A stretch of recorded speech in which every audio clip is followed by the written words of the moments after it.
I heard Harlan found a permanent arrangement here. I didn't realize he hired a draft horse to run his kitchen.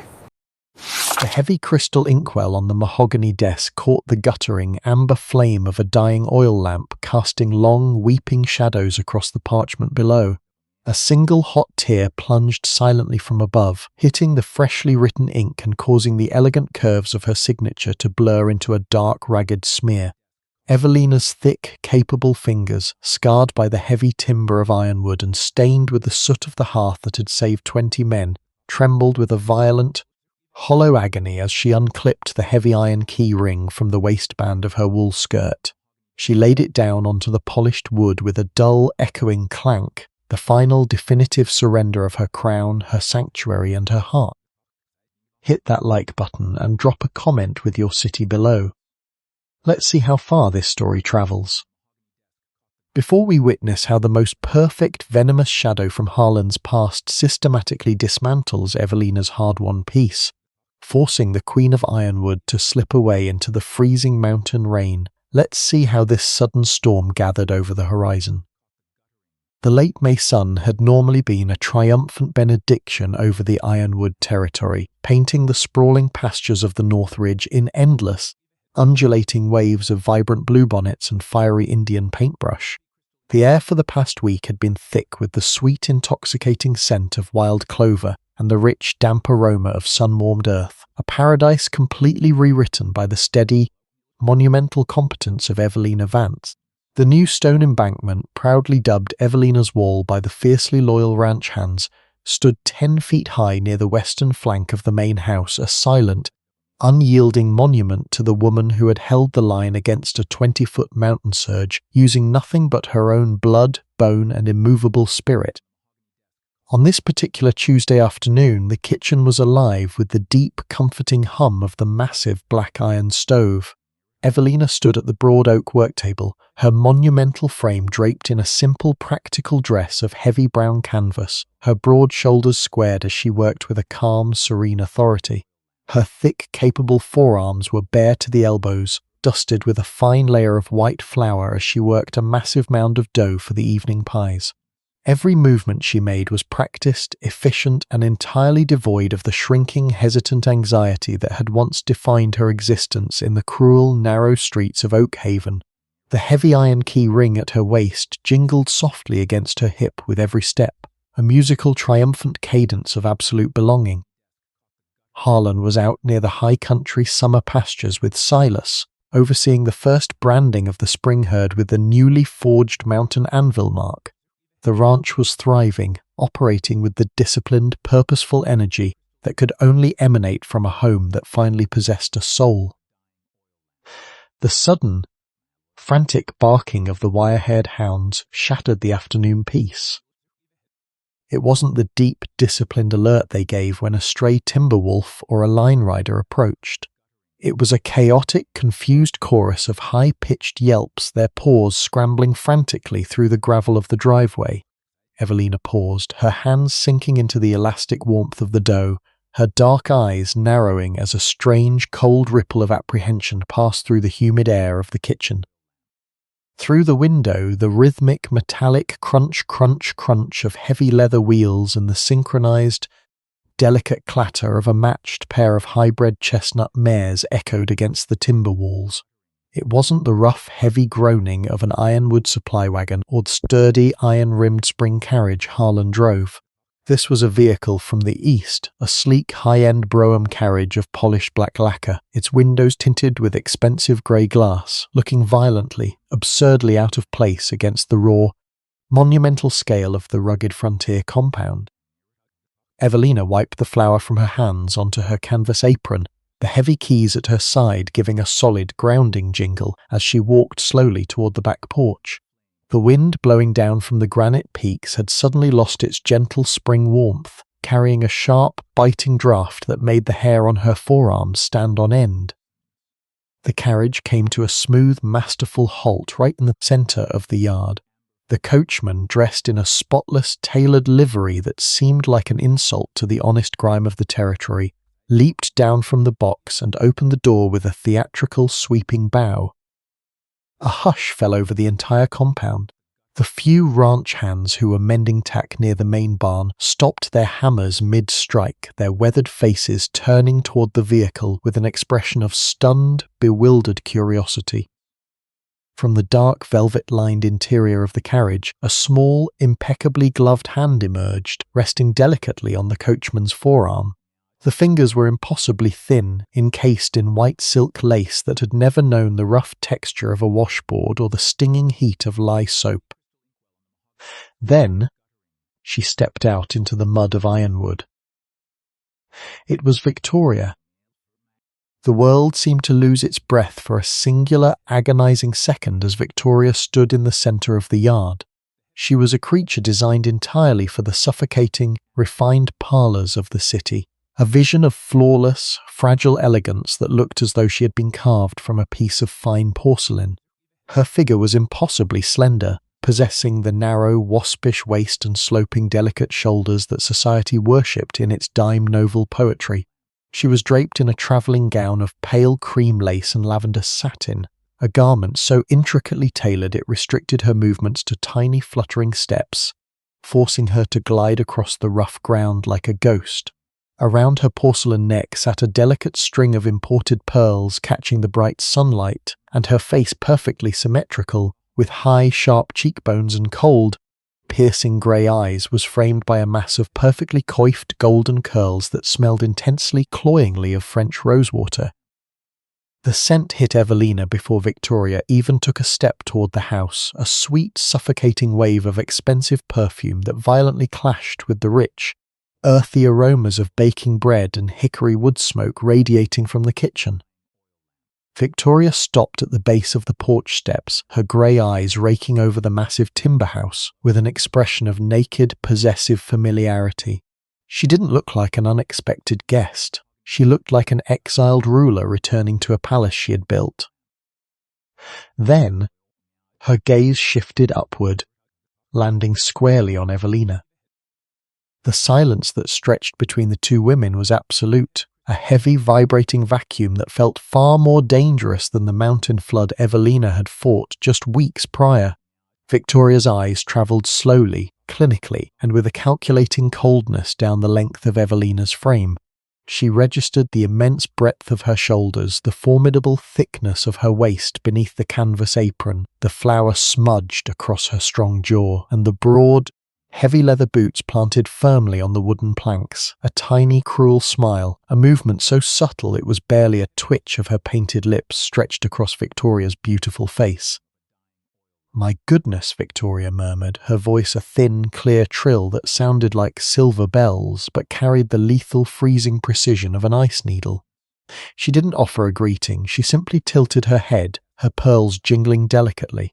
I had heard rumours in the city that Harlan had taken a permanent arrangement to manage the domestic affairs of Ironwood, but I must admit, I didn't realise he had commissioned a draft horse to run his kitchen. Tell me, dear, does he allow you to sleep in the house? Or do you find the stables more accommodating to a frame of your magnificent volume? The words were spoken with a polite, conversational sweetness that made them infinitely more venomous than a shouted insult. In an instant, the pristine, emerald sanctuary Evelina had forged over the past 6 months fractured. The phantom echoes of Oakhaven, the mocking laughter of the stable boys, the sharp sneer of the innkeeper telling her she took up enough space for 3 grown men, uncoiled violently in her stomach, turning the taste of her confidence into cold, bitter ash. Her broad shoulders instinctively tensed, a ghost of the old, suffocating shame tightening her throat as she stood frozen before the perfect, slender phantom of her husband's past. The bleeding crimson of the western horizon had long since surrendered to a heavy, suffocating indigo by the time the rhythmic jingle of silver spurs and the exhausted, deep snorting of the horses announced Harlan's return. The wind creeping down the jagged slopes of the North Ridge had turned sharp, whispering of a lingering frost that defied the late May calendar. Inside the dining room of the main house, the atmosphere was thick, almost unbreathable, charged with an agonizing tension that made the ticking of the grandfather clock sound like a succession of small pistol shots. Evelina had set the long oak table with an immaculate, quiet precision. The heavy ceramic plates, scrubbed until they gleamed dull under the amber glow of the oil lamps, were arranged with meticulous care. But tonight, the comforting, rustic aromas of her slow-simmered beef roast and freshly baked sourdough were being aggressively strangled by the foreign, cloying scent of French rosewater that seemed to cling to every timber of the room. Victoria sat on the plush velvet settee in the adjacent parlour, her slender, elegant posture completely unbothered by the rustic scale of the room. When the heavy oak front door groaned open and Harlan stepped into the foyer, bringing the sharp, clean scent of trail dust, leather and mountain ozone with him, Victoria didn't wait. She rose with a fluid, fluttering grace, her cream lace and lavender satin gown hissing against the floorboards as she glided past Evelina to meet him. "Harlan," Victoria breathed, her voice a thin, beautifully modulated trill that seemed to instantly shrink the vast, masculine foyer into a delicate city parlour. She extended her small, silk-gloved fingers, her piercing grey eyes shining with a calculated, nostalgic warmth. "It has been far too long. When the lawyers in St. Louis told me the Ironwood accounts were finally settled after the flood, I knew I had to see the empire you built from the dirt. You look exactly as I remembered, carved from granite and entirely unyielding." Harlan froze, his massive 6'4" frame silhouetted against the open doorway, his dark duster coated in a fine layer of prairie grit. His icy blue eyes narrowed beneath the wide brim of his Stetson, his jaw tightening until the muscle leaped beneath the scarred skin of his cheek. He didn't take her hand. He slowly pulled off his leather riding gloves, his boots hitting the planks with a heavy, deliberate thud as he stepped past her, his focus snapping instantly to the end of the hallway where Evelina stood. Evelina remained near the kitchen threshold, her monumental frame rooted to the floorboards. She had changed into a dark wool skirt and her white linen blouse with extra room in the shoulders, her canvas apron tied tightly around her substantial waist. But standing in the shadow of the vaulted ceiling, she felt a sudden, terrifying regression. The absolute certainty she had forged while saving the calving sheds and rewriting railroad contracts cracked beneath the weight of Victoria's perfect, slender presence. "Victoria," Harlan said, his voice a low, gravelly rumble that vibrated through the floorboards. It was entirely devoid of warmth, a hard, pragmatic statement. "Your telegram said you were staying in Oak Haven until the spring thaw was fully completed. The trails are mud. You shouldn't have risked the Brougham." "Oh, Harlan, you know a little frontier mud could never keep me from what matters," Victoria smiled, turning her head slowly to cast a pitying, clinical glance at Evelina. "And besides, I wanted to see the foundation stone you wrote to Mrs. Gable about. She truly is exactly what you requested. Such a formidable structure." The dinner that followed was a masterclass in psychological torment. They sat at the long oak table, Harlan at the head, Victoria to his left, and Evelina to his right. Evelina sat with her spine painfully straight, her thick thighs pressing against the heavy wooden legs of the chair. In the past, she had felt beautifully proportionate beside Harlan's massive frame, but tonight, with Victoria picking delicately at her beef with fingers that looked like fragile willow twigs, Evelina felt monstrously, grotesquely large. "The roast is remarkably hearty, dear," Victoria murmured, using her silver fork to move a piece of meat around her ceramic plate, as if she were inspecting a common field ration. She looked at Evelina, a patronizing sweetness dripping from her painted lips. "I suppose out here on the frontier, one requires immense calories to sustain the kind of heavy lifting you do." Harlan always did have a keen eye for a good investment. When the Ironwood debt was mounting after the winter of '84, he told me he needed a creature built for endurance, someone who wouldn't break when the wind blew. It's so comforting to see he found a maid who fits the description so perfectly. Evelina felt her breath hitch, a cold, sickening knot of panic tightening her throat. She looked down at her broad hands, the calluses on her palms suddenly feeling like brands of shame rather than badges of honor. The words weren't just insults, they were a calculated reminder of her baseline reality. Victoria was weaving a narrative that turned Harlan's deepest respect into a cold utilitarian transaction.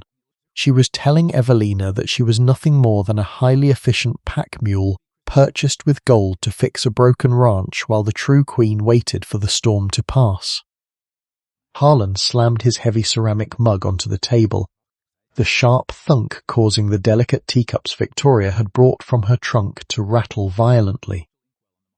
"Evelina is the mistress of Ironwood, Victoria," Harlan growled, his icy blue eyes burning with a dangerous protective fury that made the air in the room drop 10 degrees. He reached across the table, his large warm hand covering Evelina's trembling fingers, his grip a firm, grounding anchor. "What she says in this house is law. She held this entire empire together while the river tried to hollow it out. You will speak to her with respect, or I will have Silas put your trunks back on the brougham before dawn." Victoria didn't flinch. She simply tilted her head, her pearls catching the amber lamplight as she offered a soft, mocking laugh. "Of course, Harlan.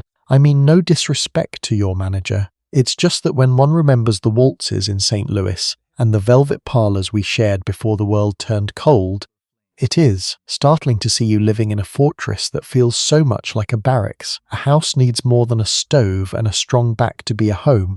Harlan, it needs refinement. It needs a touch that doesn't leave grease on the ledges." Evelina slowly pulled her hand away from Harlan's grasp, her chest rising and falling in shallow, suffocating gasps. The armour she had worn since the Bok far at the North Gorge felt like paper. Harlan's defence of her, though fierce and bow-lit, felt heavy with a tragic irony. He called her the foundation stone, he called her the manager. But as she looked at Victoria's slender, flawless silhouette reflecting in the dark window pane, the oldest, most venomous lie of Oakhaven whispered in her ear with absolute, crushing authority. "He bought you for your muscle, girl, but he will always dream of the silk." The pale, deceptive light of Thursday morning filtered through the freshly washed windows of the formal parlour, casting long, sharp bars of silver across the polished walnut floorboards. The room, which only a week ago had smelled cleanly of lemon oil, beeswax, and the sharp, welcoming scent of pine boughs arranged by the stone hearth, was now choked by a violent, unfamiliar aesthetic. Victoria had risen early, her slender, fluttering frame moving through the space like a destructive wind dressed in white silk. When Evelina stepped into the parlour, the heavy iron key ring at her waist gave its familiar, authoritative clink-clack against her sturdy wool skirt, but the triumphant rhythm died instantly in her throat as she took in the scene.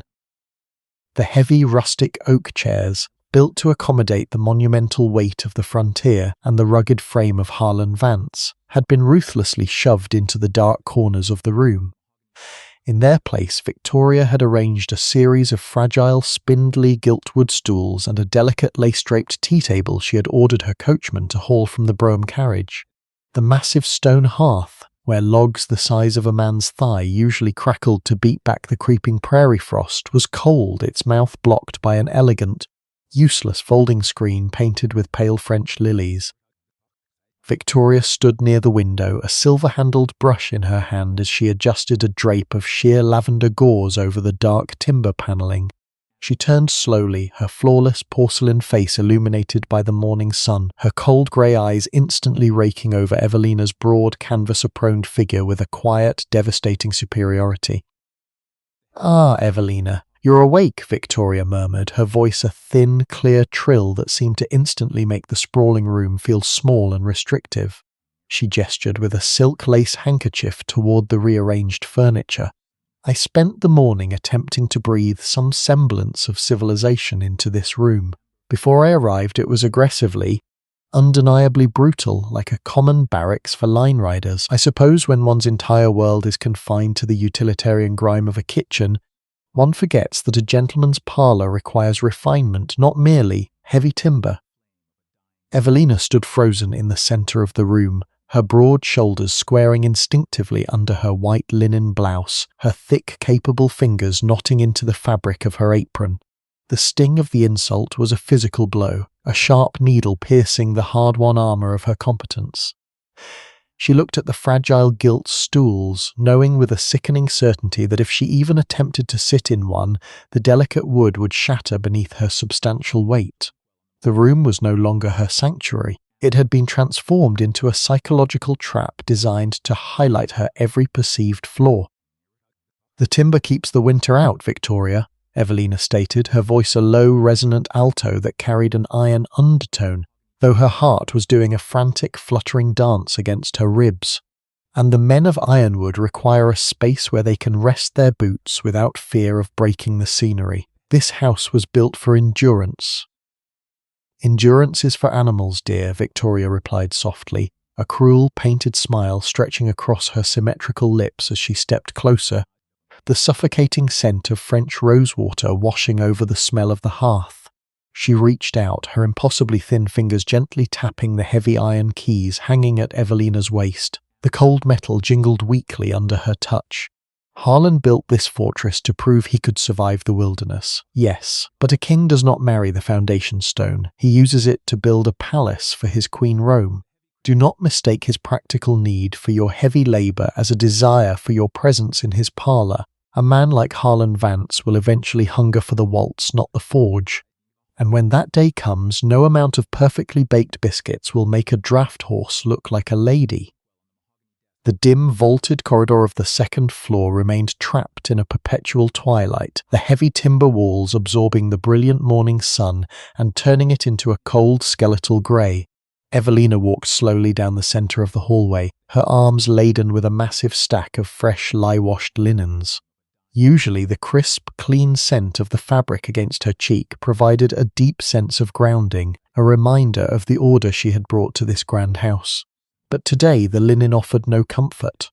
Her boots made a heavy, dragging sound against the unvarnished planks, her broad shoulders hunched slightly under the suffocating weight of the words Victoria had left rotting in the parlour. As she approached the heavy double doors of Harlan's private study, the sudden, sharp contrast of voices cutting through the thick oak made her freeze instantly in her tracks.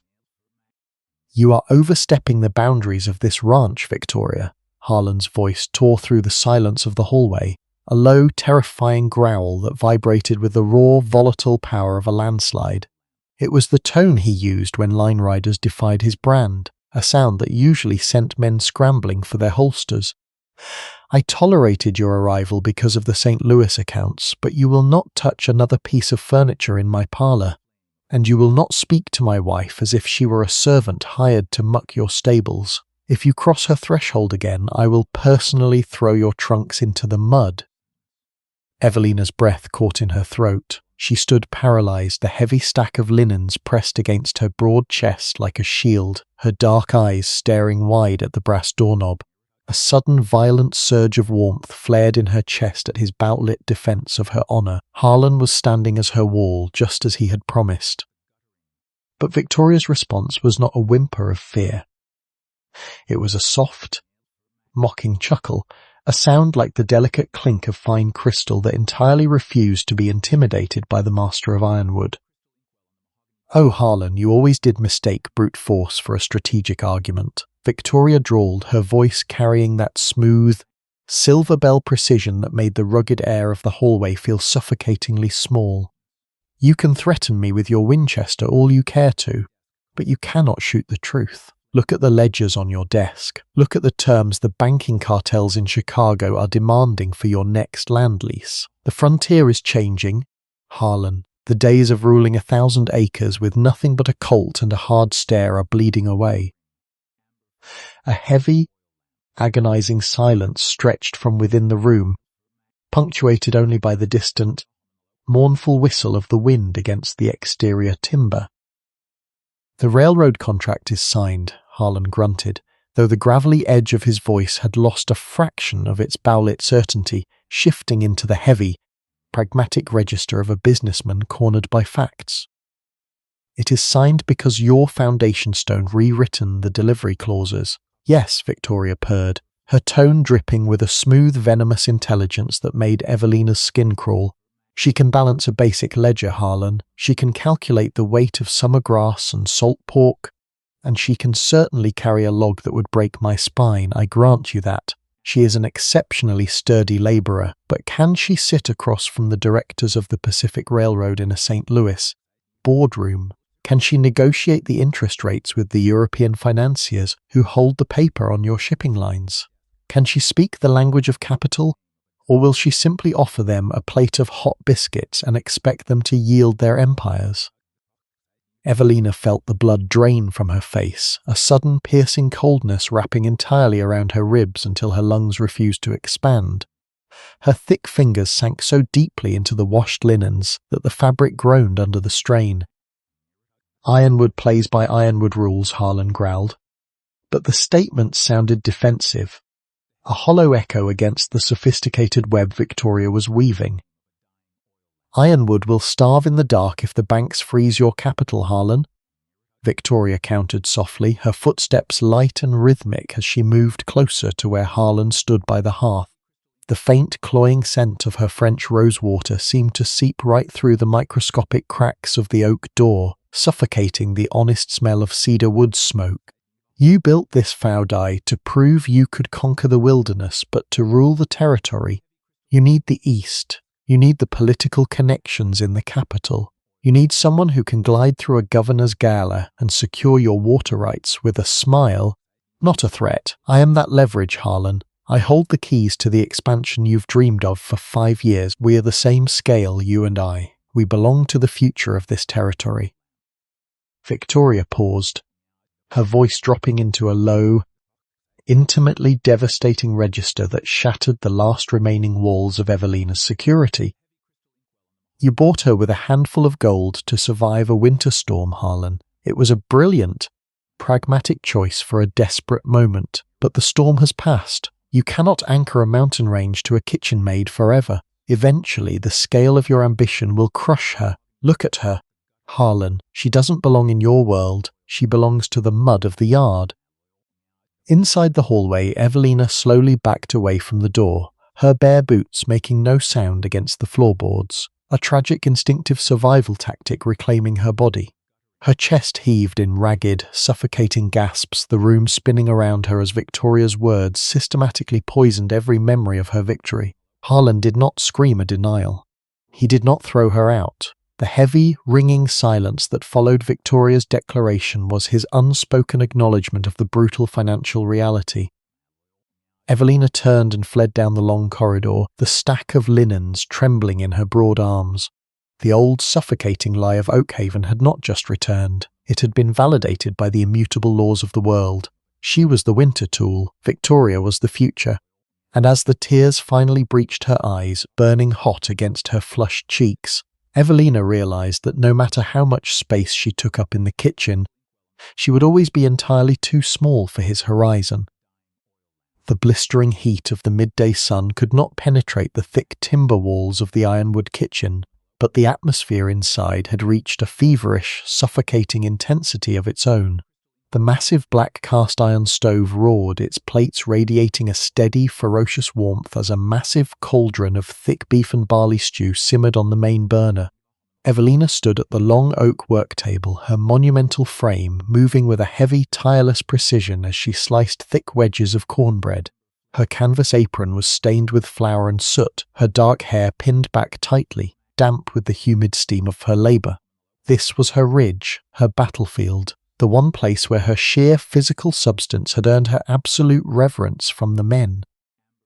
But that reverence was systematically dismantled the moment the swinging door pushed open, letting in a sudden, delicate rustle of white silk and that cloying, inescapable scent of French rosewater. Victoria glided into the cavernous room, looking like a pale lily dropped into a blacksmith's forge. She had discarded her travelling mantle, appearing now in an exquisite morning gown of cream lace that accentuated her impossibly narrow waist and fragile sloping shoulders. She carried herself with a fluttering, helpless grace that instantly altered the gravity of the room. Behind her, the heavy, mud-stained boots of the Ironwood crew began to file into the adjoining dining space for their midday meal. Silas, Miller, and Jake entered with their usual heavy, thunderous strides, but the moment their eyes landed on Victoria standing near the butcher block, their postures stiffened with an awkward, profound disorientation. Hardened cowboys who fought rustlers and broke wild stallions suddenly looked like terrified schoolboys in the presence of a lady who looked as though she might break if the wind blew too hard. "Oh, excuse me, dear," Victoria whispered to Evelina, her voice a thin silver trill that made the rhythmic sizzling of the kitchen fat sound incredibly coarse. She didn't look at Evelina. She looked directly past her broad shoulders toward the line of men. She let out a soft, breathless gasp, her small, silk-gloved hand flying to her throat as she stepped backward, stumbling infinitesimally against the edge of the table. My goodness, I merely came to seek a glass of cool water, but I didn't realize that the working men were arriving. They are so remarkably formidable. Instinctively, Miller, the very man who had once mocked Evelina's size before she saved his life in the Blue Norther, scrambled forward. His weathered face turned a deep, embarrassed crimson beneath his grime as he hastily yanked off his battered Stetson, clutching it against his chest. "Begging your pardon, ma'am," Miller stammered, his gruff voice dropping into an uncharacteristic gentle whisper as he carefully navigated his heavy frame around the table, terrified of brushing against her pristine white silk. "We didn't mean to startle you none. Here, let me get that pump handle for you. A lady like you shouldn't be straining her wrists on that heavy iron."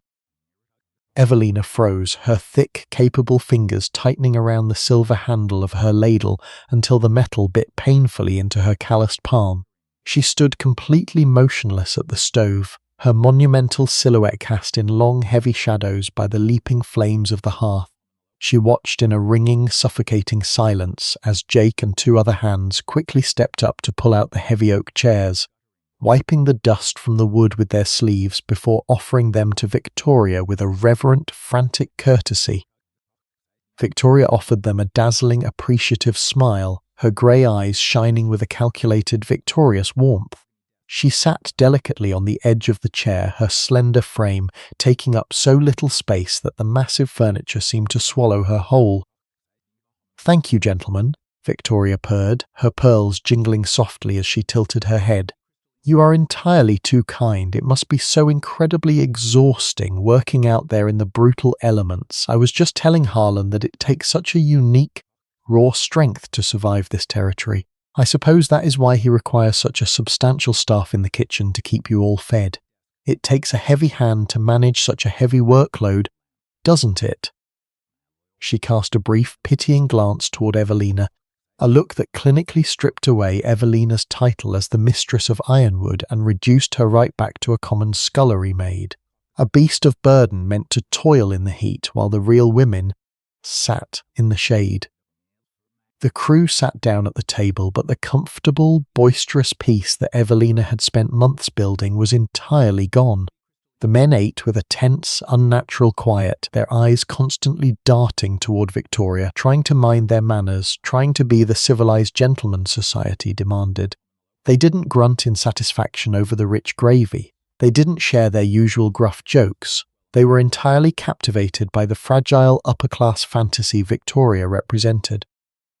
Evelina stood alone by the zinc sink, her back to the room as she submerged her broad arms into the scalding, lye-thickened water. The steam rose around her face like a dark, weeping halo, masking the single hot tear that escaped her lash and sizzled against the hot iron of the stove. She felt a profound, absolute isolation radiating through her thick thighs and heavy shoulders. She had saved their lives, she had given this fortress a soul, but with a single flutter of silk, Victoria had reminded them all of the immutable law of the world. Circumstance and muscle could buy respect in a storm, but when the sun came out, a man would always drop to his knees for the porcelain doll. She was completely alone at her own hearth, an overgrown giantess left guarding a fire that was slowly turning her own heart to ash. The gloomy afternoon shadows lengthened across the massive mahogany desk in the locked study, throwing the towering walnut bookshelves into a deep, unyielding dusk. Harlan had ridden out to the north boundary with Silas to inspect a breached timber line, leaving the main house caught in a heavy, breath-holding silence. Evelina stood by the window, a dust rag held loosely in her thick, trembling fingers. She had sought the quiet sanctuary of the library to escape the suffocating presence of the rearranged parlour, but the fortress walls offered no protection from the psychological warfare that had invaded her home. The heavy oak double doors glided open without a sound, and Victoria stepped over the threshold. The cold silver light of the window caught the sharp symmetry of her porcelain face as she held a folded heavy piece of parchment between her slender silk-gloved fingers. Evelina recognized it instantly. It was the drafted letter Harlan had written to Mrs. Gable before the wedding, the one where he had specifically demanded a woman of unyielding substance. "I see you've found his little blueprint," Victoria murmured, her voice a low, clear trill that felt like a razor blade slicing through the quiet room. She tapped the parchment against the edge of the mahogany desk, her grey eyes locking onto Evelina's dark, guarded gaze with a lethal, predatory satisfaction. "He writes with such a beautiful, elegant script, doesn't he? It's a shame his sentiments are so entirely cold." Evelina felt a sudden, sharp spike of anxiety pierce her chest, her monumental frame stiffening beneath her simple linen blouse. "That letter is private. Victoria, it belongs to my husband." "Your husband?" Victoria laughed softly, a sound like fine crystal shattering against stone. She unfolded the parchment, her thin fingers smoothing the heavy script with absolute, agonizing deliberation. "Oh, my dear, simple girl, you truly believe this is a love letter, don't you? You truly think that because he asked for a foundation stone with broad shoulders, he was looking for a queen to cherish?" She stepped closer, the cloying scent of French rosewater aggressively invading the room, choking out the honest smells of old leather and pipe tobacco. She slid the paper across the polished wood, forcing it right against Evelina's thick, capable fingers. "Look at the words, Evelina," Victoria hissed, her voice dropping into a sharp, venomous whisper. "He didn't demand a wife. He wrote a specification for a draft animal. He was bleeding liquid capital after the winter of '84. His house was an empty tomb, and he was desperate. He didn't look for a woman with a soul. He looked for a tool thick enough to withstand the frost, so his investment wouldn't collapse. He bought your muscle.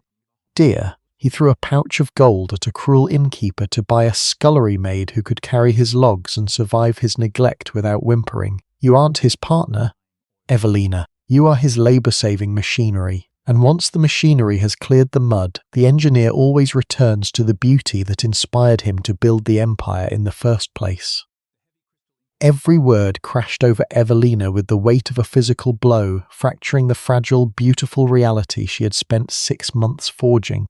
The absolute certainty she had felt while holding the guide rope in the blizzard or moving the pine log at the gate shattered into a million jagged pieces. She looked at the heavy parchment, the elegant ink blurring before her dark eyes as hot, silent tears finally breached her defences. Victoria had taken Harlan's deepest, most reverent validation and twisted it into a cold, transactional nightmare. The old, suffocating lie of Oakhaven rushed back into her lungs with absolute, devastating authority. She was just an unwanted, heavy girl used to mend a broken ranch, a temporary shield against the storm who would always be entirely too coarse to be loved. Evelina stumbled into her second-floor bedchamber, the heavy oak door swinging shut with a hollow mechanical click that brought absolutely no sense of safety this time. With a trembling, frantic motion, she forced the heavy iron bolt into the strike plate, but the definitive metallic snap sounded less like a raised drawbridge and more like the ceiling of her own tomb. She pressed her broad back against the cold timber of the door, her chest rising and falling in shallow, suffocating gasps as the absolute weight of her grief finally crushed her posture. The room was warm, the remnants of the morning logs pulsing a dull cherry red in the stone hearth, but a violent, freezing numbness had settled deep into the marrow of Evelina's bones. She let her arms drop to her sides, the heavy iron key ring at her waist jingling weakly, a cruel, mocking reminder of the sovereignty she had so blindly believed was hers. Slowly, with a dragging, heavy step that felt monstrously clumsy under the suffocating weight of her sorrow, she walked toward the carved oak washstand. She lifted her head and forced her dark, tear-rimmed eyes to look into the tarnished silver frame of the oval mirror.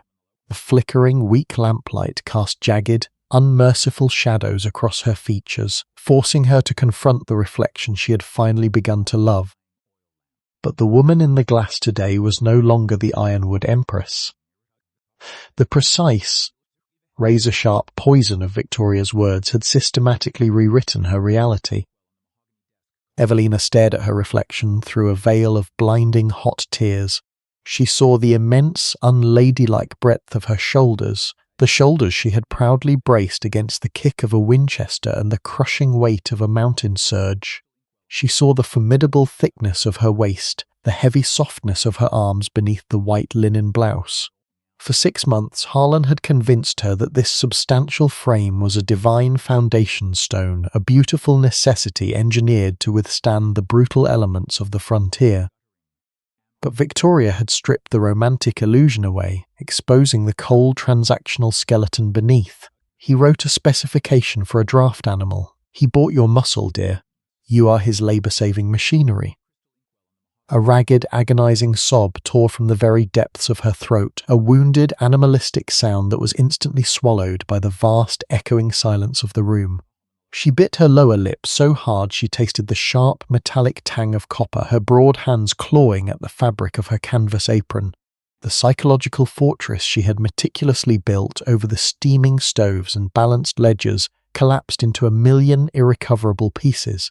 The old suffocating shame of Oak Haven rushed back into her lungs with absolute, devastating authority, drowning her in the sickening certainty that she was nothing more than an overgrown scullery maid left guarding a temporary camp until the true queen returned to claim the palace. She pressed her thick, trembling palms flat against her sternum, feeling her heart battering frantically against her ribs like a trapped bird breaking its wings. The pain was an actual physical violence, a crushing pressure that made her lungs refuse to flare outward. She realized with a sudden, dull finality that the war was entirely lost. She could not stay in this house and watch the slow, agonizing decay of Harlan's respect. She could not bear the nightmare of standing in his kitchen, smelling of grease and flour, while his icy blue eyes slowly shifted from pride to a weary, silent resentment, dreaming of the thin wrists and white silk waltzes of the East. To save him from the burden of his own pragmatic contract, and to save herself from the ultimate humiliation of being discarded, she would have to do the one thing that felt like tearing her own soul out of her body. She would have to leave. The unseasonal late spring storm descended upon the Ironwood Valley with the sudden violent fury of an executioner's axe.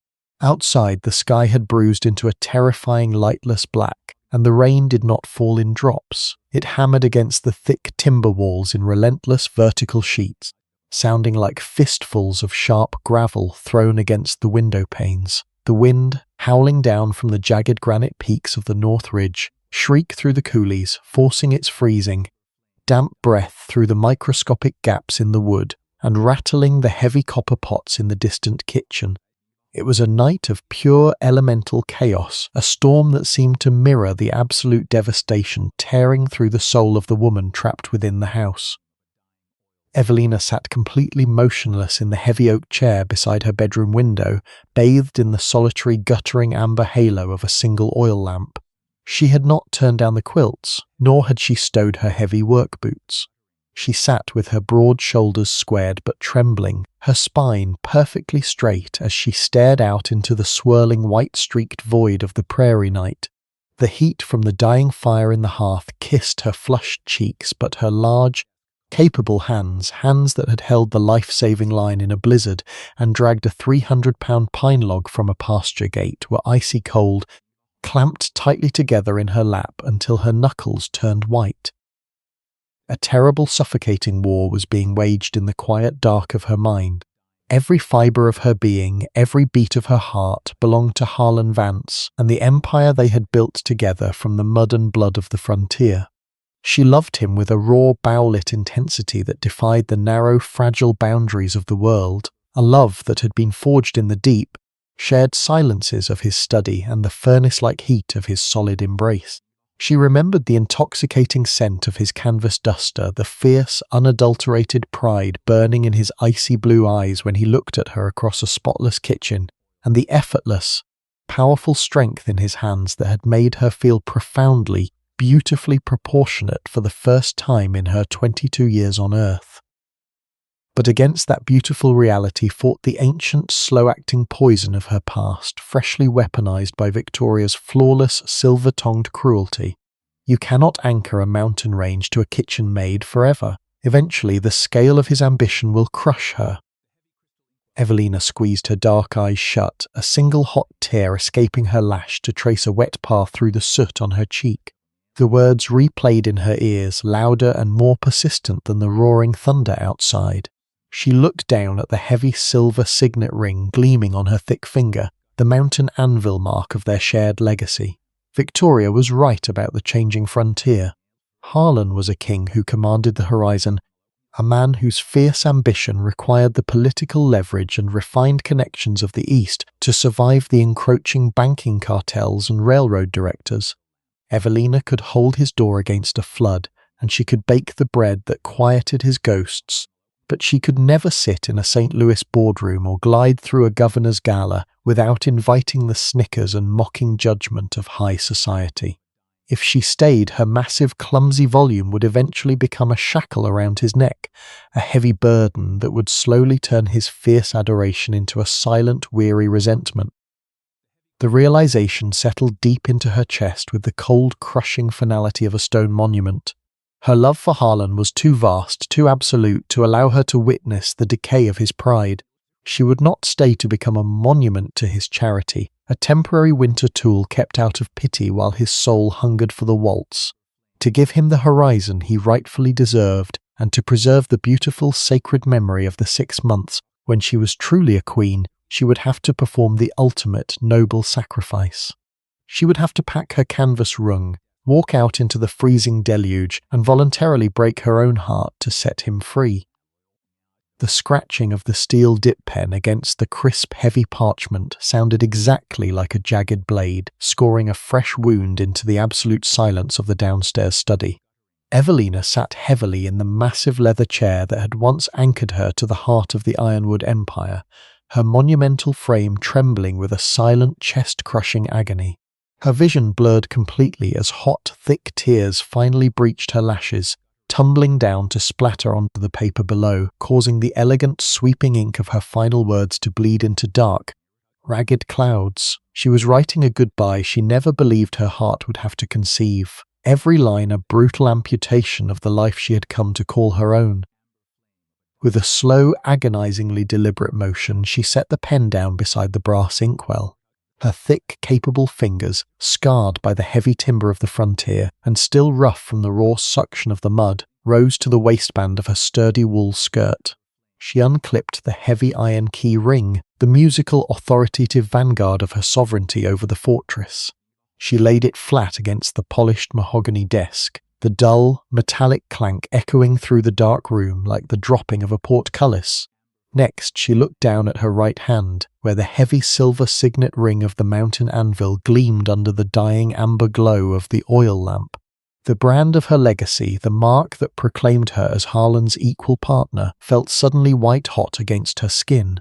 She slid it off her knuckle, her breath catching in a ragged, suffocating sob, and placed the silver band directly beside the keys, leaving her crown upon the altar of her sacrifice. She retreated to her second-floor bedchamber with a silent, dragging step, her mind entirely numb. From the deep recesses of the massive armoire, she pulled out her original worn canvas trunk, the pathetic burst container that had tumbled into the dirt of Oakhaven 6 months ago.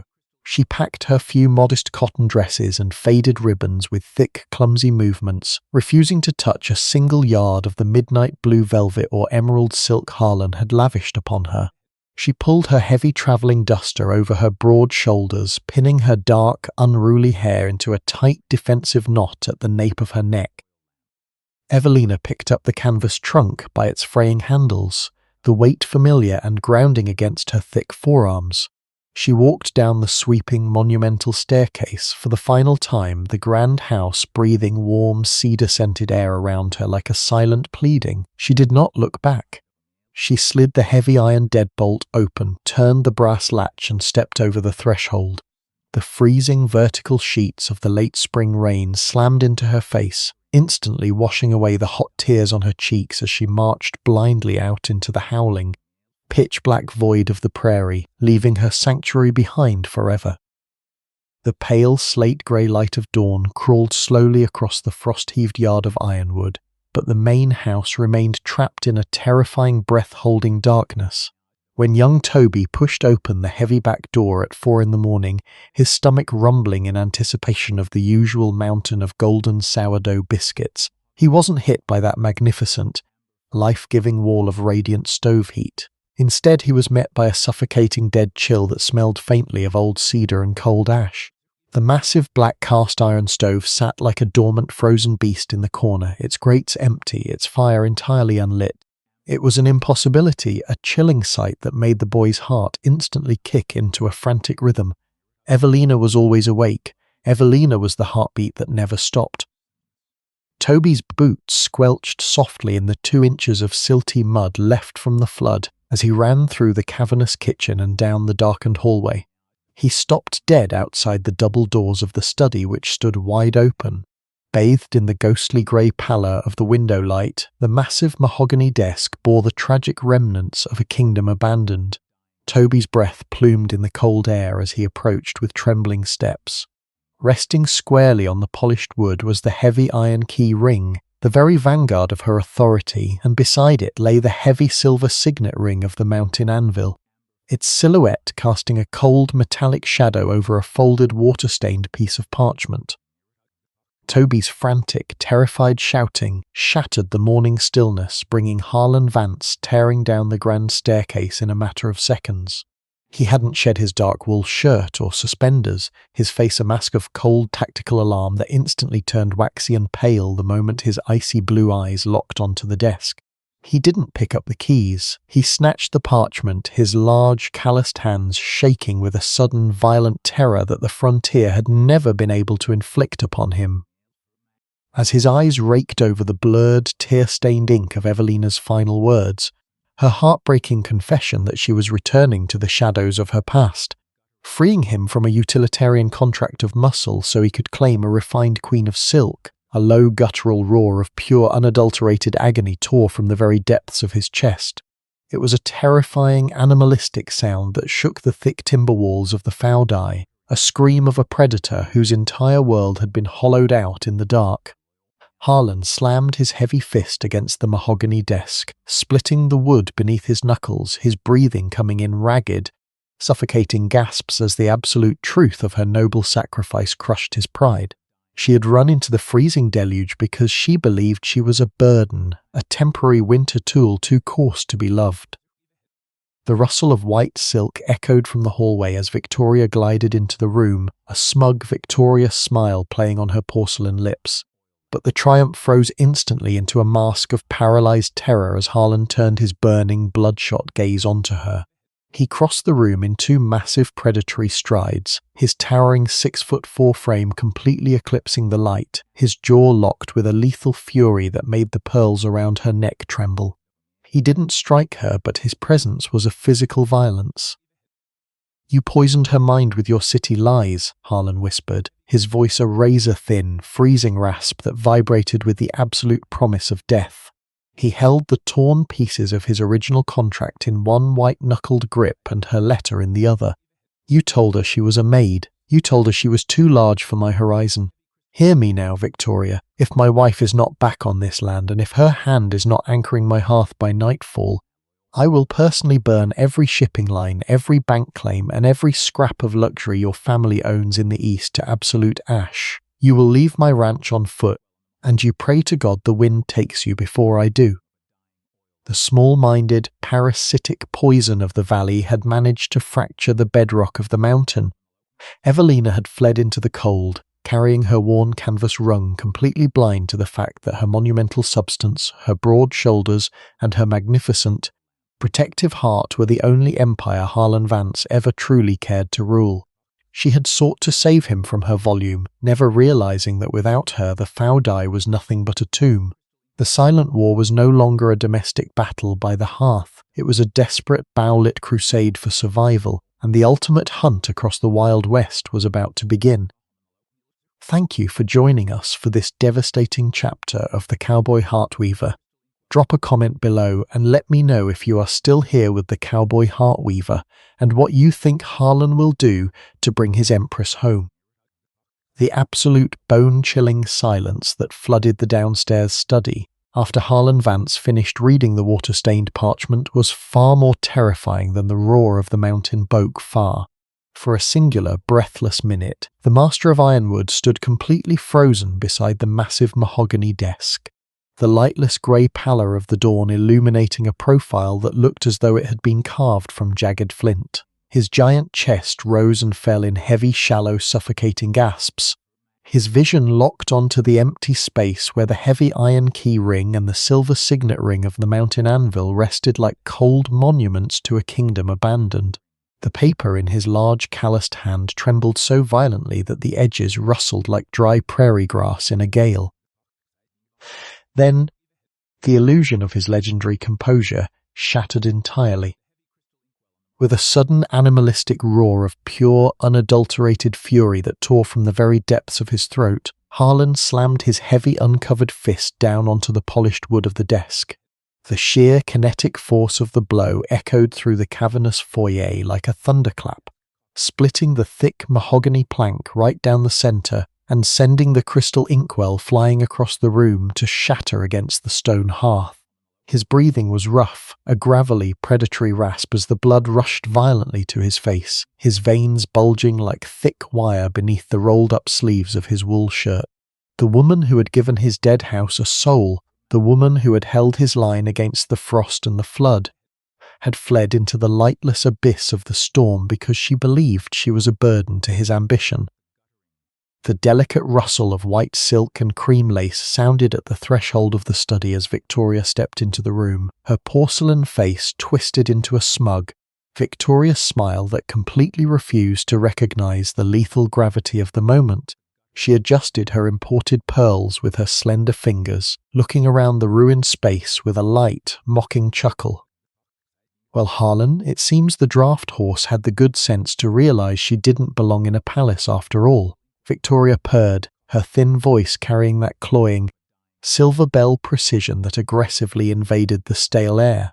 She packed her pathetic little canvas trunk and scurried back to the scullery mud where she belongs. Now we can finally clean this barracks and...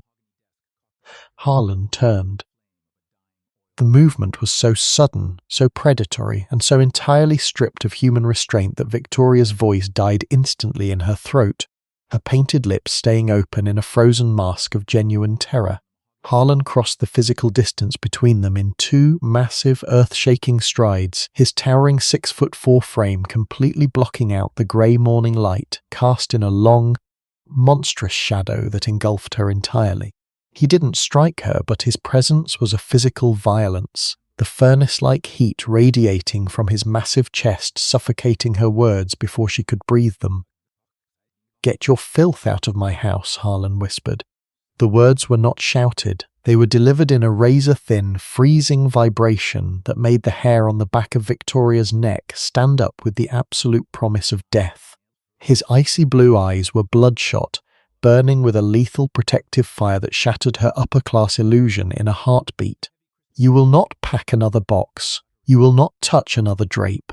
You will step down from my porch this exact second, and you will walk through the mud of my yard until you reach your carriage." Victoria backed away, her small hands clawing frantically at the doorframe as her knees trembled violently beneath her lavender satin gown. "Harlan, you cannot mean this. The St. Louis accounts, the banking cartels." "Silas," Harlan roared, his baritone cutting through her whimper like a whip crack. The grey-haired foreman burst into the foyer, his scarred face grim, his leather chaps dripping with the freezing mud of the yard.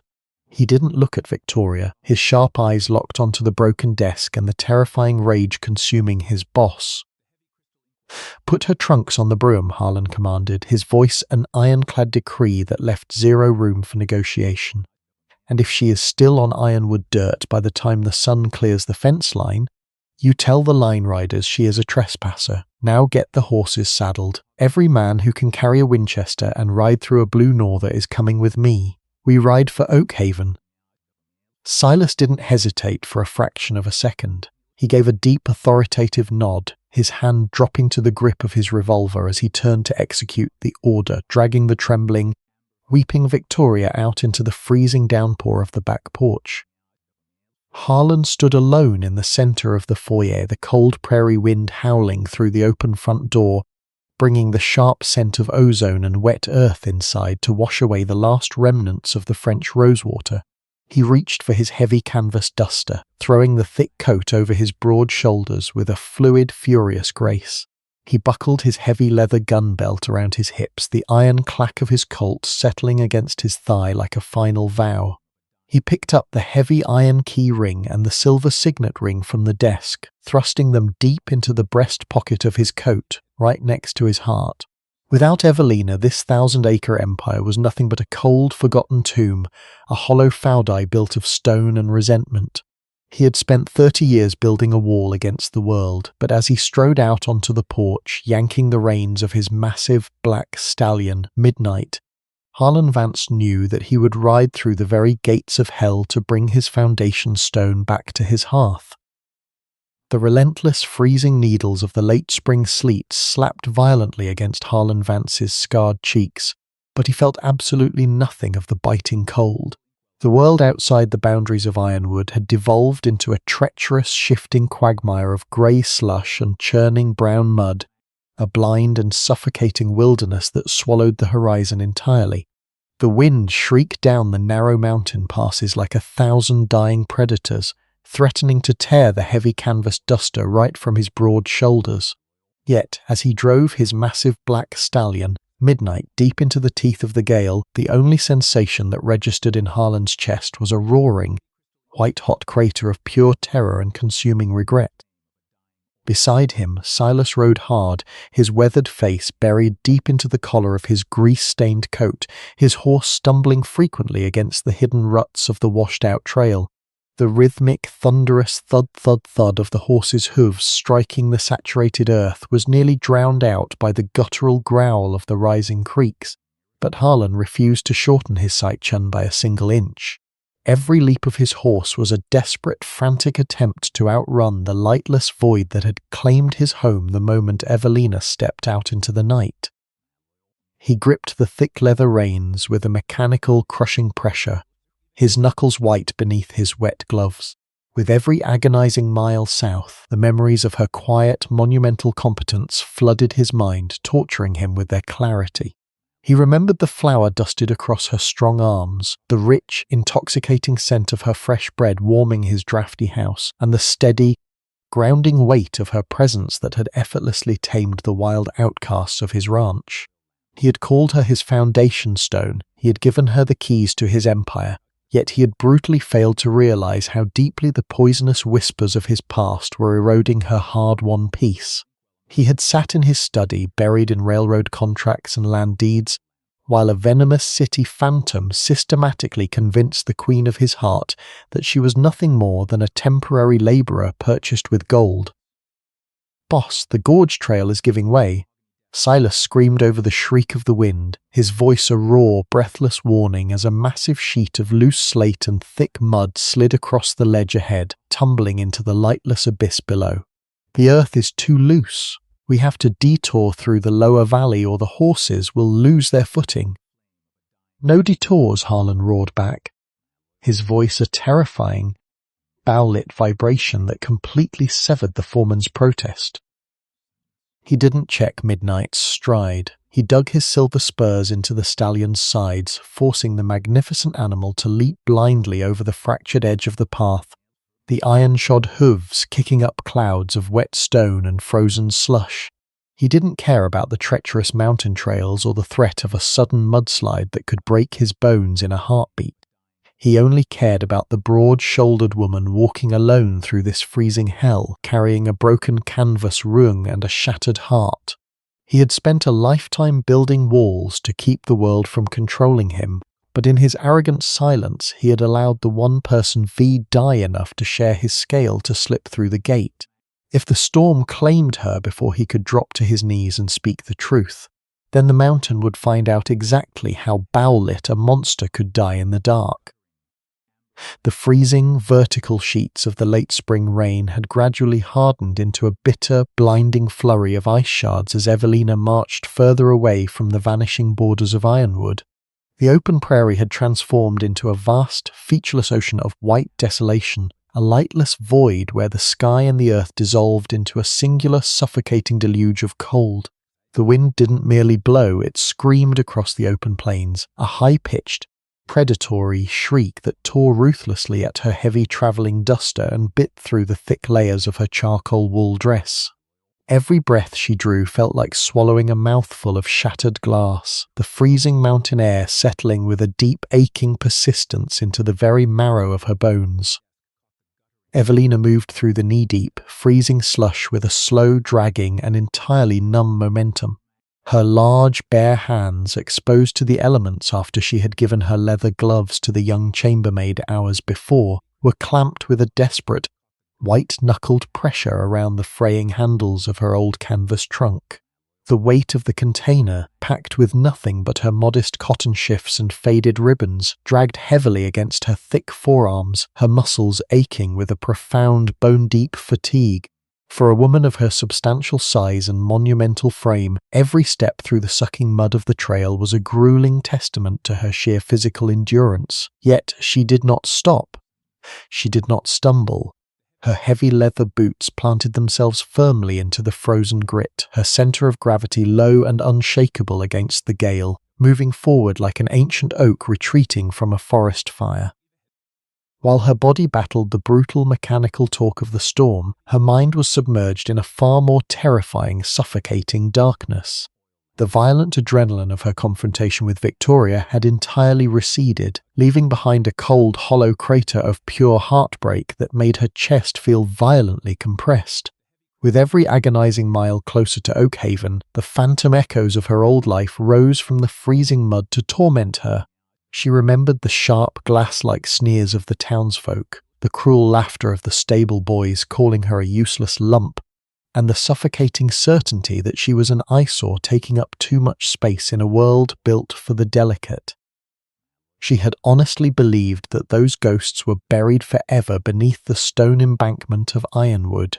She had believed that because she had saved a dying foal, rewritten railroad contracts, and held a bucking timber door against a 20-foot surge, she had finally earned the right to be loved.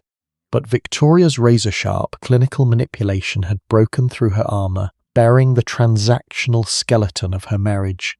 "He bought your muscle, dear. You are his labour-saving machinery." A ragged, shuddering sob escaped her raw throat, the sound instantly swallowed by the roar of the blizzard. She tightened her grip on the fraying handles of her trunk, the pain in her fingers a distant, meaningless throb compared to the agonizing amputation occurring in her soul. She wasn't running away out of cowardice or fear of the storm. She was walking into the lightless void because her love for Harlan Vance was too vast, too absolute to allow her to become a shackle around his neck. He was a king who commanded the horizon, a titan whose grand ambition required the refined elegance and Eastern leverage that a coarse kitchen maid could never provide. If she stayed, her massive, clumsy volume would eventually turn his fierce adoration into a silent, weary resentment. The tears that spilled from her dark eyes froze instantly against her flushed cheeks, turning into tiny, jagged crystals of ice that mirrored the shattering of her dreams. She looked out toward the dark, obscured horizon where the faint, distant lamps of Oakhaven's outskirts began to flicker through the swirling white madness. She had left her iron keys and her silver signet ring upon his desk, stripping away every remnant of the empress she had tried to be. She was returning to the corners, returning to the shadows, voluntarily wrapping herself in the freezing shroud of her old life, so that the man who owned her heart could have the horizon he deserved. She had been strong enough to weather the mountain flood, but as she took another heavy, dragging step through the mud, Evelina realized that the heaviest burden she would ever have to bear was the profound, suffocating weight of a love that required her to vanish. The Crossroads line station was a miserable, low-slung structure of rotting pine and corrugated iron, crouching like a defeated beast in the freezing mud where the open mountain trail collided with the valley road. Inside, the stagnant air was thick and suffocating, saturated with the pungent stench of damp wool, cheap tobacco, rancid bacon grease, and the sour aroma of low-grade whiskey warming near a pathetic, smoking hearth. 2 weary line riders and a grizzled station keeper were huddled around a scarred timber table, their low grumbling murmurs a monotonous hum against the steady, rhythmic drumming of the freezing sleet outside. Suddenly, the heavy timber door didn't merely open, it exploded inward with a deafening crash that ripped the hinges straight from the rotting frame.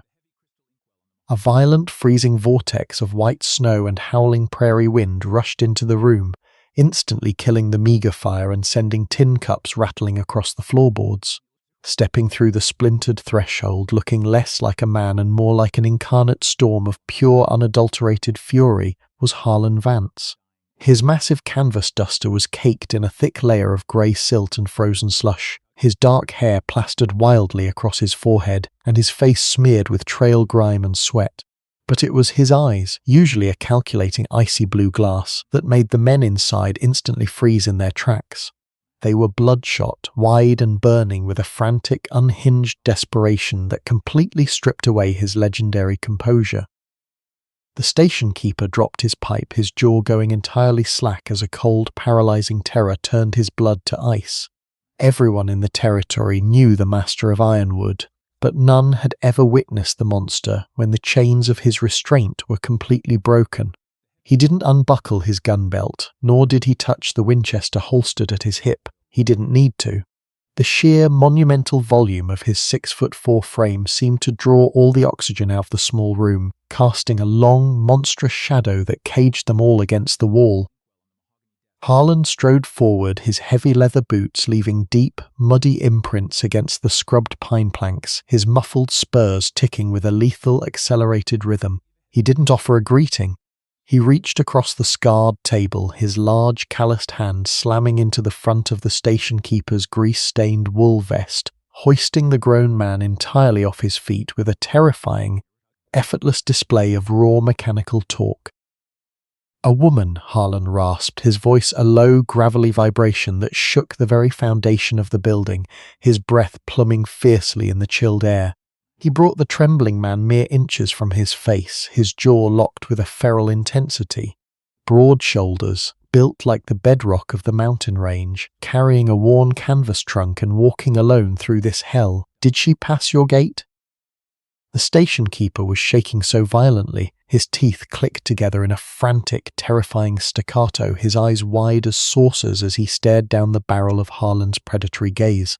He swallowed hard, his throat dry, his hands fluttering uselessly against Harlan's iron forearms. "Yes, Mr. Vance. Yes, sir," the keeper stammered, his squeaking voice cracking with absolute panic. About an hour ago, right before the sleet turned heavy. She wouldn't stop, boss. I offered her a cup of coffee and a corner by the stove. But she wouldn't even look at me. Her face was white as a sheet, her hands red raw and frozen to the handles of that old trunk. She was walking blindly, sir, marching straight down the thoroughfare toward the Oakhaven station. She said she had to catch the early morning Eastern Express train before the tracks froze over.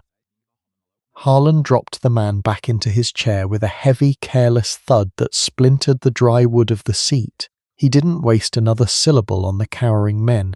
He turned on his heel with a fluid, furious grace, his heavy duster swirling around his boots like a dark storm cloud as he bolted back out into the screaming darkness of the porch.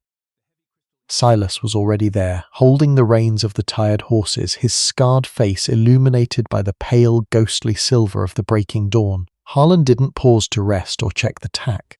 He vaulted onto Midnight's wet leather saddle in a single bowlet motion, his giant chest rising and falling in shallow, frantic gasps as the terrifying reality of the keeper's words settled into his ribs.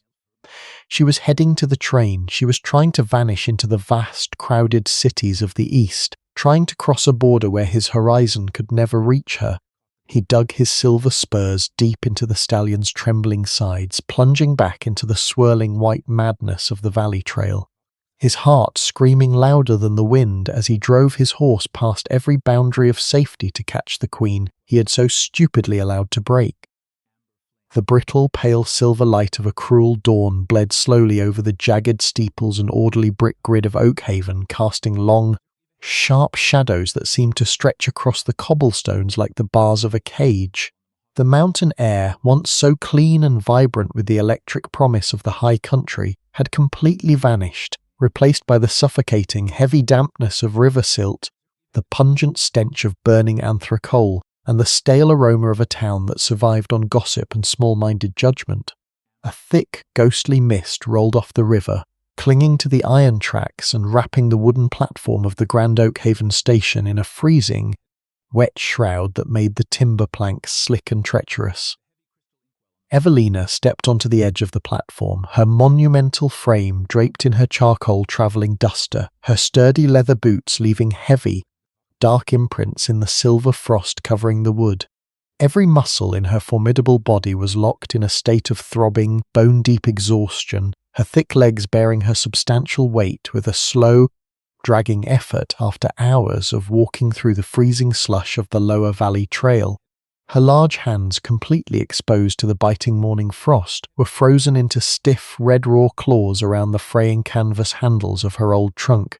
The rough fabric bit mercilessly into her skin, but she barely felt the localized sting. Her entire chest was consumed by a hollow, crushing crater of pure, suffocating loneliness that threatened to steal the very breath from her lungs. The station was already awakening with the chaotic, loud friction of early morning commerce. Near the tracks, a massive black locomotive sat idling like a mechanical monster, its iron boiler exhaling thick, suffocating plumes of soot-choked steam that blackened the grey sky. The sharp, metallic tang of hot engine grease, sulphurous coal smoke, and damp wool hung heavy in the freezing air, creating a sensory assault that made Evelina's throat feel raw and parched. As she walked toward the long wooden benches of the waiting area, the rhythmic, heavy thud-thud-thud of her boots caught the attention of the crowd gathered for the early morning Eastern Express. The low, comfortable murmurs of merchants, travelling salesmen, and proper town ladies instantly died in their throats. A heavy, suffocating vacuum of silence rippled across the platform, followed immediately by the rapid, sharp rustle of silk parasols dipping and gloved hands shielding whispering mouths. The eyes of Oakhaven, the very eyes that had judged her, mocked her, and slandered her size for 22 years, snapped onto her with a clinical, predatory coldness that felt like a barrage of small stones hitting her face. They recognized her instantly. They saw the dark, unruly hair pinned into a tight, no-nonsense knot at her neck, the strong jawline, and the undeniable monumental breadth of her shoulders. But they also saw that she wasn't wearing the Vungzar midnight blue velvet or the emerald silk of the Ironwood Empress. She was holding that same pathetic, burst canvas container she had left with 6 months ago, her clothes damp with the storm, her boots caked in the grey mud of the road. "My goodness, look who has crawled back from the mountain," a thin, sharp voice sneered from behind a lace handkerchief near the ticket window. It was one of the local milliner's daughters, her face twisted in a look of ugly, self-righteous satisfaction. The big laundrymaid thought she could play Lady of the Manor forever. It seems Harlan Vance finally realized that a draft animal belongs in the yard, not in a gentleman's bedchamber. "I knew it wouldn't last a winter," a wealthy merchant murmured to his associate, casting a derogatory, sweeping glance down the length of Evelina's substantial hips and wide waist. "A man like Vance has grand ambitions in the East. He needs a woman who can sit in a St. Louis parlour without breaking the furniture, not a clumsy giantess who smells of flour and grease. He probably used her to muck his stables through the blizzards and threw her out the moment the trails cleared." The low, oily chuckles that followed the remarks rolled over the platform like a wave of toxic sludge. Evelina felt the old, suffocating shame uncoiling violently in her stomach, her heart slamming against her sternum like a trapped bird desperately trying to break its wings against the cage of her chest. The psychological faudai she had worked so hard to build beneath the radiating heat of the ironwood stove felt entirely obliterated. The venomous words of the crowd converged with the razor-sharp manipulations Victoria had left rotting in her mind, confirming her deepest, most terrifying fear. She was a mistake of nature, an overgrown burden who had merely been used as a temporary tool against the winter frost. She reached a vacant bench near the end of the platform and set the canvas trunk down with a dull, hollow thud that seemed to vibrate through the wood planks. Her knees felt weak, her thick thighs trembling under the immense weight of her exhaustion and sorrow, but she refused to sit. She refused to fold her broad shoulders inward or hunch her back to make herself appear smaller for their amusement. Even as the silent tears finally breached her lashes, burning hot against her ice-chilled cheeks, Evelina drew herself up to her full, magnificent height. She stood like a solitary statue of dark wool and unyielding stone against the grey deluge of their judgment, her dark eyes staring blindly at the silver tracks stretching out toward the eastern horizon. She was completely, utterly alone in the town of her birth, surrounded by a sea of cruel faces, waiting for the iron whistle of the train to blow so she could finally vanish into the vast, crowded spaces where nobody would ever know her name. A sudden, sharp and violently mechanical shriek tore through the freezing fog of the station yard as the locomotive's brass relief valve blew, releasing a deafening hiss of scalding white-hot steam. The giant iron wheels of the train gave a heavy, groaning shudder against the silver tracks, the rhythmic, low-pitched throbbing of the coal-fired engine accelerating into a deep, predatory rumble that vibrated violently through the wooden planks beneath Evelina's heavy leather boots. The conductor, a short man wrapped in a sharp charcoal uniform, pulled his gold pocket watch from his vest, his raspy voice cutting through the damp air with an ironclad finality as he slammed the iron step down. All aboard for the Eastern Express. Final call for St. Louis and all points east. Boarding gates closing in 2 minutes. The announcement hit Evelina's chest with the devastating impact of a physical blow, a sudden piercing reminder that the final sliver of her time in this territory was rapidly bleeding away. The crowd on the platform erupted into a frantic, chaotic scramble of motion, passengers hoisting leather satchels and silk parasols as they scurried toward the passenger cars like a swarm of frightened hornets. Evelina stood completely motionless near the edge of the line, her monumental frame a solitary dark anchor amidst the shifting sea of faces. The cloying scent of burning anthracol and hot machine oil aggressively invaded her lungs, completely hollowing out the lingering warmth of the mountain breeze she had carried from the high ridges of Ironwood. Slowly, with a heavy, dragging effort that made the joints of her knees ache with a profound bone-deep fatigue, Evelina bent her legs and reached down to grip the fraying canvas handles of her old trunk. The rough, wet fabric was freezing against her bare palms, but she hoisted the substantial weight onto her thick forearm with a quiet, practiced display of her monumental strength. She walked toward the iron steps of the third-class passenger car, every single stride a brutal, agonizing amputation of the life she had come to call her own. She was stepping away from the fortress she had held during the storm, away from the roaring black stove that had become her sanctuary, and away from the formidable, chiseled man whose bow-lit adoration had briefly given her a crown. As she reached the first iron rung of the car, she paused, her dark eyes instinctively turning back toward the dark, obscured horizon where the jagged peaks of the Ironwood Range cut a massive, silent silhouette against the slate-grey dawn sky. The sting of the town's whispers was still there, a dull, bruised ache in her mind, but it was being entirely swallowed by the vast, suffocating void of her own heartbreak. She ran her thick, bare fingers over the cotton of her chemise beneath the duster, feeling the empty space where her heavy iron keys and the silver signet ring of the mountain anvil had rested against her hip. She had stripped away every remnant of the empress she had tried to be, leaving her Vung Quinn upon his desk so he could have the horizon he deserved. With a deep, shuddering sigh that plumed faintly in the freezing mist, Evelina lifted her heavy boot onto the iron step, entirely prepared to step into the dark interior of the carriage and let the iron wheels crush the memory of her paradise forever. The iron coupling chains of the Eastern Express gave a massive, synchronized slam that echoed down the length of the wooden platform like a volley of gunfire. The black locomotive exhaled a final, deafening blast of its steam whistle, the sound a predatory shriek that signaled the absolute closure of the gate. The giant pistons began to grind, the massive steel wheels turning infinitesimally against the silver tracks, biting into the frost to initiate the train's slow, unstoppable departure. Evelina lifted her heavy leather boot to clear the final step of the third-class passenger car, her fingers numbing around the fraying handles of her canvas trunk, completely preparing her soul to surrender to the dark void of the interior. Suddenly, a completely different, thunderous vibration violently cut through the rhythmic, mechanical throbbing of the coal-fired engine.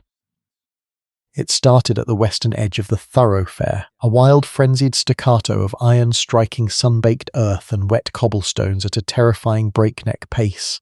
It was at the measured, disciplined trot of a town carriage. It was the bowlit, earth-shaking charge of an apex predator running through a nightmare. The freezing mist hanging over the platform fractured instantly as a chorus of sharp, terrified screams erupted from the pedestrians near the ticket office. People scrambling backward and tumbling over luggage to clear a desperate path.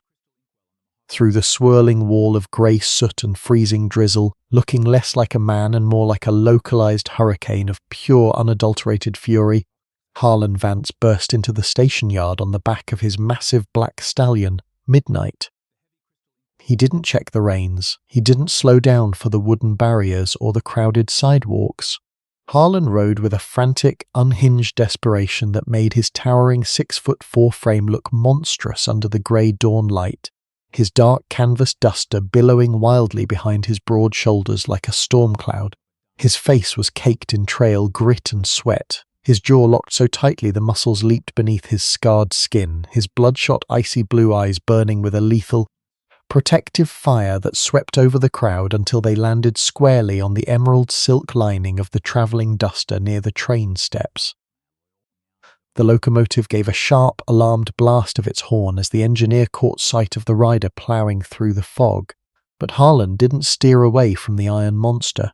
In a single boutlet and entirely insane maneuver, he dug his silver spurs deep into Midnight's sides, forcing the giant stallion to leap blindly off the edge of the platform and land with a hollow, thundering crash directly onto the gravel and timber ties of the iron tracks, right into the path of the moving train.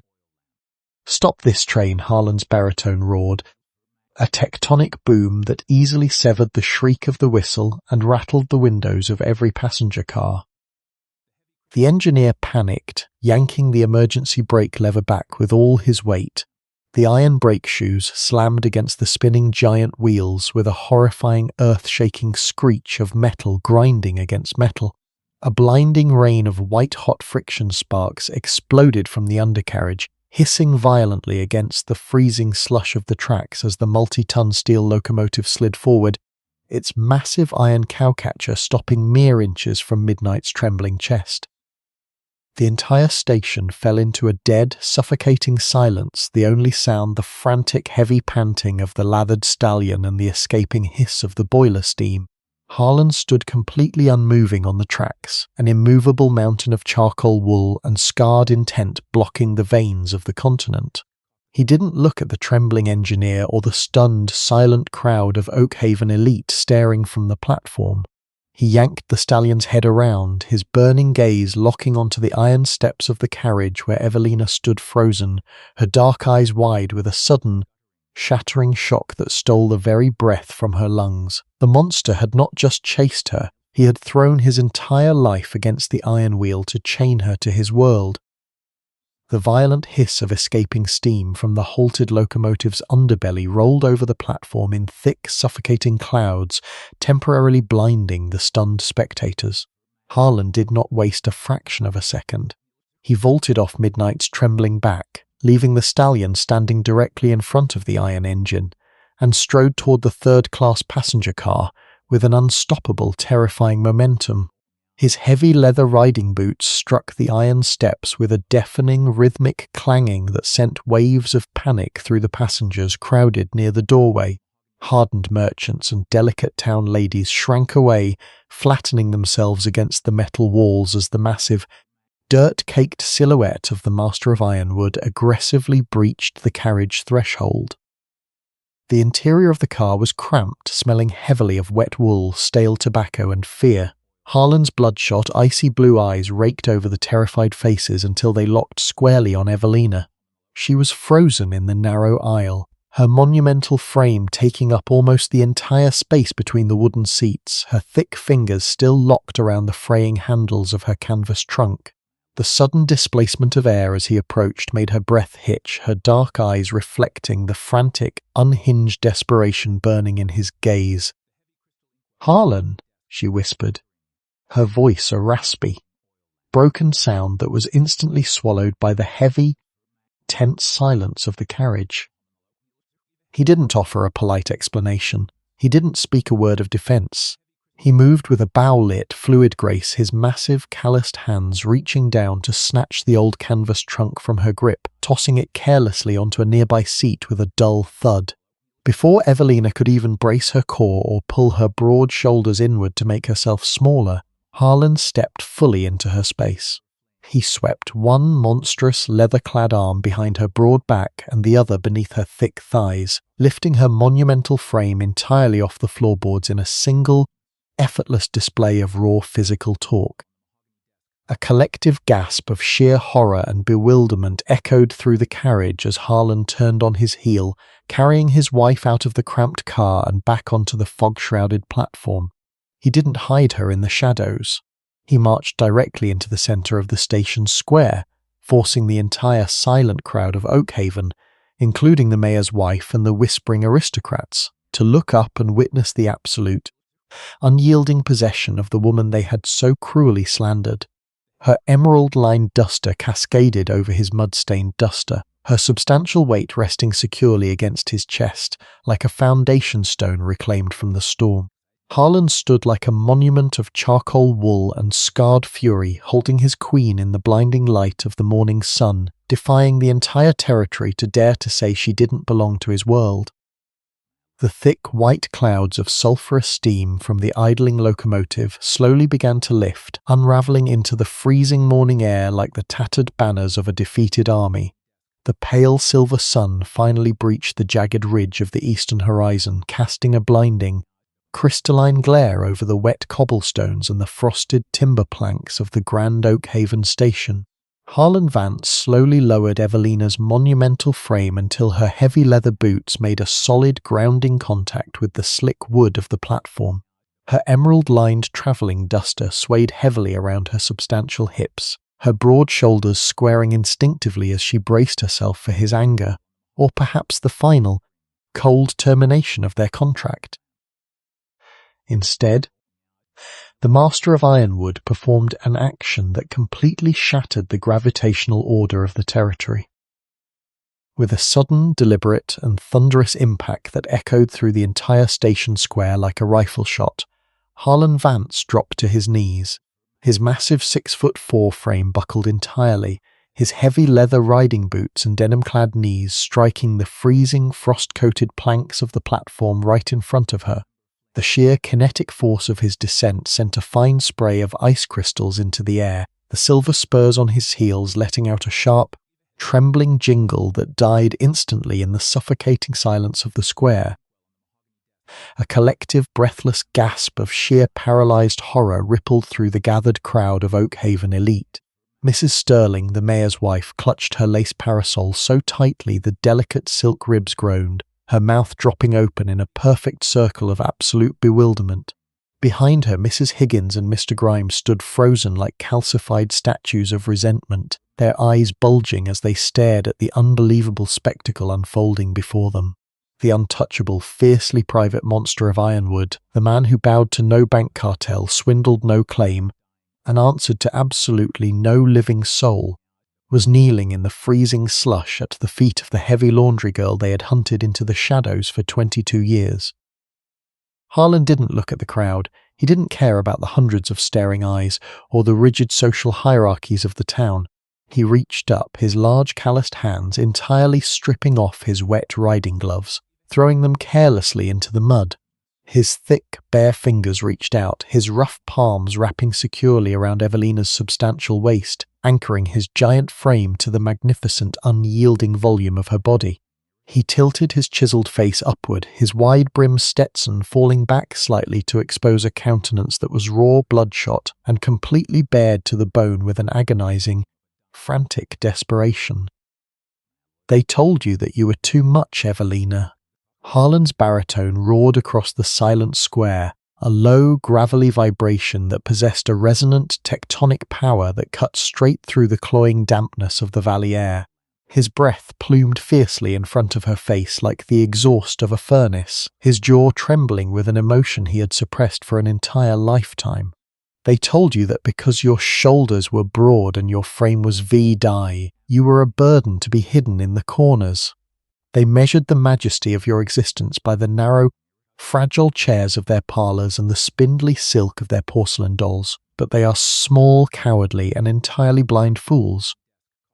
He squeezed her waist, his touch radiating a fierce, electric heat through the heavy canvas of her dress, his fingers sinking into her substance with an absolute, possessive hunger that refused to let her shrink away by a single millimetre. I did not buy your muscle with that gold, Evelina, and I did not bring you to my ridges to be a temporary tool against the winter frost, Harlan shouted, his gravelly voice breaking with a raw, agonizing sincerity that forced every single judgmental ear in Oakhaven to swallow its own poison. I brought you because you are the only entity in this entire wilderness with the architecture to match my horizon. I love the mountain god carved into your shoulders. I love the immense breadth of your back that held my life-saving line through a horizontal blizzard. I love the thick, unyielding strength of your waist that stood as a literal human bolt against a 20-foot mountain surge, while smaller things were pulverized into ash. Hot, thick tears finally overflowed from his bloodshot, icy blue eyes, tracing clean, wet paths through the trail grime and blasting powder soot on his rugged cheeks. He pulled his hands from her waist, reaching deep into the breast pocket of his duster coat to withdraw the heavy iron key ring and the silver signet ring of the mountain anvil. He held them up between his trembling fingers, offering them to her like a beggar pleading for salvation before an altar. I care nothing for their lace, nothing for their refined waltzes, and nothing for an empire that does not possess your soul, Harlan whispered, though the resonance of his voice still easily filled the station. The brougham carriage is gone, Victoria is banished, and my house is already freezing to death in the dark without your breath to warm the timber. You aren't my manager, Evelina. You are my equal, you are my partner, you are the absolute queen of Ironwood, and if your heart requires me to drag every bank director from the east and force them to bow to your hearth, Mott will do it today, but do not walk onto that train, do not leave me trapped in a tomb of stone and gold. Mott love you, Evelina. Mott love the V-die magnificent storm of a woman you are. Evelina stood towering above him on the platform, her chest rising and falling in deep, shaking gasps as the absolute magnitude of his words crashed over her soul like a cleansing fire. The final, suffocating shadow of her self-doubt, the deep, ingrained trauma that had bruised her ribs for 22 years, shattered completely against the silver-frosted planks. The old whispers of Oakhaven were not just silenced, they were utterly obliterated by the public, roaring adoration of the most formidable man in the territory. She looked down at his kneeling frame, her dark eyes shining with a radiant, unshakable clarity as she finally realized that her size was never a sin. It was the very spec for a queen. A single breathless second hung suspended over the Grand Oakhaven station, a profound and absolute vacuum of sound that seemed to hold the entire valley captive. Evelina looked down at the formidable, chiseled man kneeling in the melting frost at her feet, his large, bare hands offering her the remnants of her sovereignty with a raw, unhinged vulnerability that completely dismantled the final walls of her old trauma.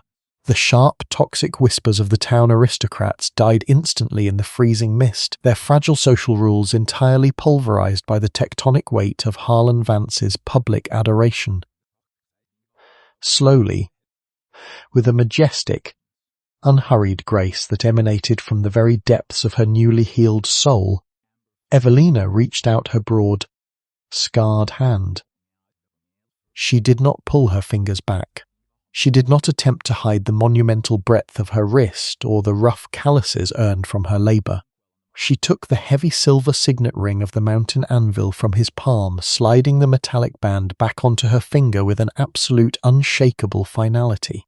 Next, her thick fingers wrapped around the cold, heavy iron key ring, clipping the musical vanguard of her authority back onto the waistband of her sturdy wool skirt.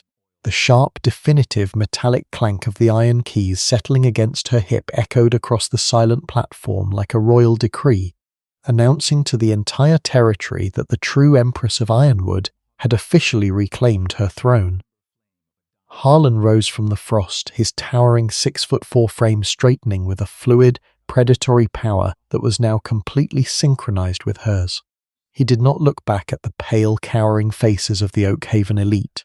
He gripped Evelina's substantial waist, hoisting her onto Midnight's wet leather saddle with a smooth, effortless display of his monumental strength before vaulting up right behind her, his massive chest locking securely against her broad back like a shield of charcoal wool and fire. The silent crowd of aristocrats parted like a retreating wave as Harlan guided the giant black stallion forward, the horse's iron-shod hooves striking the wet cobblestones with a heavy, thunderous rhythm that commanded absolute submission. They rode out of the station square and into the clearing light of the morning sun, leaving the small-minded judgment of Oakhaven buried forever in the river fog behind them. Evelina tilted her head back against Harlan's solid shoulder, her dark eyes shining with a radiant, unyielding clarity as they headed back toward the high country. The silent war was over. Her volume was not a burden. Her structure was not a flaw. She was the bedrock of an empire, engineered by God to rule the mountain range by the side of the only man fierce enough to match her scale. True worth and beauty are never dictated by the fragile, narrow molds of a superficial society. True majesty belongs to the grand, unyielding architecture of a soul built to withstand the harshest blizzards and hold the line when the world collapses. If this epic conclusion to Ep.5 moved your heart, please leave a comment below to let us know you are still walking this fierce path with the Cowboy Heartweaver. Don't forget to hit that like button, subscribe to the channel, and turn on the notification bell so you won't miss a single moment of Ep.6, where a new chapter of legacy and survival begins on the high ridges of Ironwood. This channel utilizes curated online resources and AI tools to create content for entertainment and educational purposes. Our content is created with respect and does not intend to promote hate or violate any community standards. Thank you for joining us for this chapter of the Cowboy Heartweaver. Remember, the strongest love isn't always found in words, but in the quiet respect of a heart that truly sees you. Until next time, keep the fire burning.